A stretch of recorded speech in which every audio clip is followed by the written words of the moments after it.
This is the Alpha electric scooter from Hover-1. It is an entry-level scooter priced at $449.99 and available at Best Buy and on Amazon. This was my first ever electric scooter, so I'm quite familiar with it. I will be going over what I like about it, what I dislike, and comparing it to other scooters in the price range to help you decide whether this is the right scooter for you. I own this scooter and purchased it with my own money, so this review will be completely unbiased as it is not sponsored, nor is there any incentive for me to give you anything but the honest truth.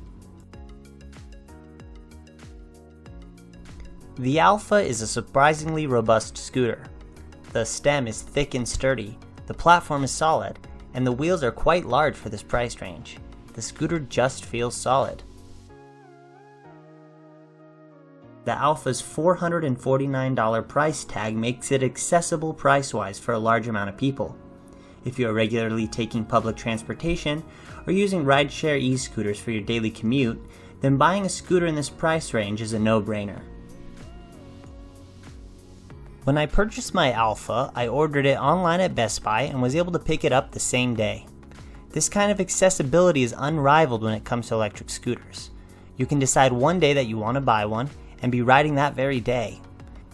While Amazon is not quite as quick, it is still just a short wait for delivery, and you know that any problems you have will be taken care of, no questions. The vast majority of electric scooters either take weeks to arrive or have to be pre-ordered and then are shipped out months later. Not having to worry about waiting an extended period of time is worth a lot in my book. As previously stated, the wheels are surprisingly large. Many scooters in this price range come with 8.5-inch wheels. The Alpha comes with 10-inch pneumatic wheels that do a surprisingly good job of dampening bumps. While there's no suspension system, few, if any, scooters at this price come with suspension systems, so large pneumatic tires are the best way to cushion your ride at this price point. Let's look at the stats. When it comes to power for the price, the Alpha reigns supreme among entry-level scooters. The 451-watt motor is significantly more powerful than other scooters around its price.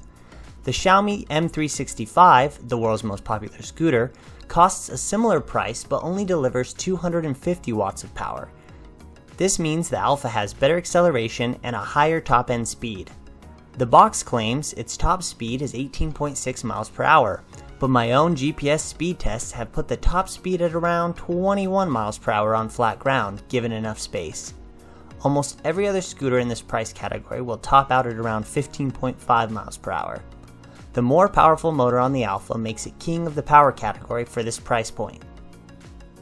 The Alpha's riding platform comes decked out with grip tape, giving it the best possible grip for shoes that are dirty or wet. The rubber platform that almost every other scooter comes with offers less grip when riding in less than optimal conditions. E-scooter headlights are typically located in one of two places, either low on the stem, which does little to light the path in front of you, or up by the handlebars, which is the superior place to put it. The Alpha has the latter. The light is not quite bright enough to use if you're regularly commuting at night, but is good enough in a pinch. The brake light is pretty standard and gives a flashing indication when you are braking, which is great for alerting cars and other riders that you are slowing down. The quick release folding mechanism is super fast, super easy to use, and hasn't given me any issues with stem wobble or coming undone. Locking the scooter in the folded position takes a little effort, but rewards you with a satisfying click, letting you know that it's locked and secure. I know I'm in the minority on this, but I hate thumb lever accelerators. Trigger style accelerators give me much less discomfort. Thumb levers force your hand into an uncomfortable position because you are forcing your hand to stay flexed to hold the accelerator down. The thumb lever on the Alpha is particularly bad. The force required to hold it down is more than any other thumb style trigger I have tried. I get hand cramps after just 10 minutes of holding the thing down. The trigger doesn't fully rotate around the handle where you could rest your hand in a comfortable position, causing your hand to feel scrunched up the whole time you're riding. The stiffness of the lever causes the throttle to rebound back up when going over bumps, and if that wasn't annoying enough, the cruise control is activated by pressing the throttle twice in quick succession, so you will constantly hear the beep of the cruise control activating as you go over bumps. My least favorite part of this scooter is the throttle. Braking on the Alpha comes in one form, a single hand lever disc brake connected to the back wheel. While a single disc brake should be enough to stop the scooter fairly quickly at the speeds you would travel, the brake disc on this scooter is just awful. Stopping distance is mediocre, and if you expect to pull the scooter out of the box and ride it without adjusting the brakes, you are severely mistaken.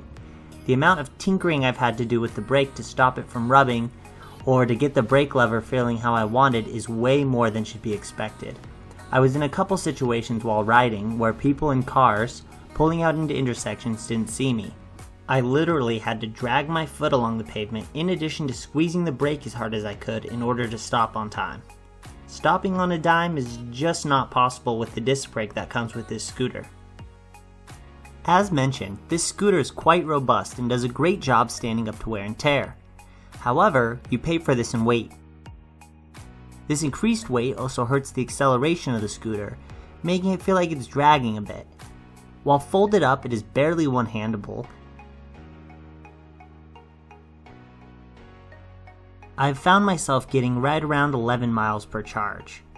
I've had it die a few times around 9 or 10 miles, but have milked around 12 miles out of it on other occasions. The Alpha comes with two modes, Standard and Sports mode. I've never had the patience to do a range test with Sports mode off, as the sluggish acceleration and 12 mph limit that Standard mode has is unbearably boring.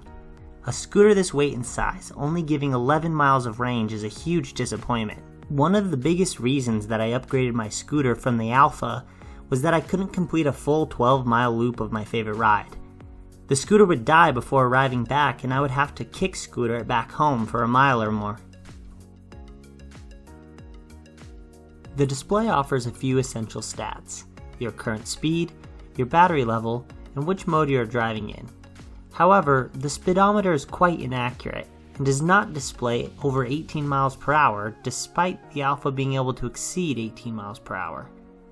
Having two driving modes is next to pointless, as the scooter has somewhat lackluster acceleration even in sports mode, so you really won't want to take it out of sports mode unless you absolutely need to maximize distance. The battery level gauge is decently accurate, but still gives you no idea of how far you have gone or how far you will be able to go. I'm not saying I hate the display, it just feels like it gives you very little reliable information. The light on this scooter reminds me of a kid's light-up shoes. The glowing blue light is quite obnoxious to me and something I've never seen on other entry-level adult scooters. I know that some people like to put RGB lights on their scooters and give it some personality. I get that, and I think it can be super cool. It's just the glowing X in the middle of the deck on the Alpha just doesn't feel like a cool personalization upgrade. It's just ugly. The scooter also comes with a built-in Bluetooth speaker. Yep, you heard that right, a Bluetooth speaker. But the issue is that the Bluetooth speaker is absolute doo-doo. It's completely unlistenable. I've literally heard better audio quality on a Bop It. This makes it completely useless and a completely unnecessary inclusion, and another indication that the intended market for this scooter is kids.